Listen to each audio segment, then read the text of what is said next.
বসে হ্যাঁ ডাক্তার নিয়েছিলাম আমি ডাক্তার নিয়ে এসে ফোন দিয়ে ট্রেনে কিনে যাবো ট্রেনে তুলে দিলাম আমাদেরকে আমাদের সাহেবরা हाँ चलो हाँ यूपी यूपी से वहाँ कहाँ जाना था? हाँ यूपी के यहाँ पर हुआ हाईवे पर और आगे ट्रक खड़ा था उसी में लगा बड़ा हम लोग पीछे बस में कितने आदमी था?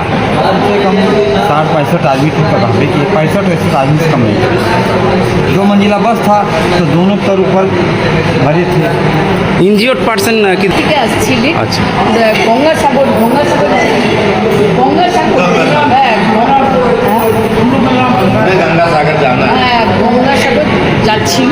আচ্ছা। তা কালকে মানে ভোরেতে হয়েছে চারটের সময় একটা ডাম্পার এসে ধাক্কা মারে ওদেরকে। আচ্ছা। তার ফলে এখানে ওদের বাসেতে 55-60 জন ছিল, তার ভিতরে সঙ্গে আমাদের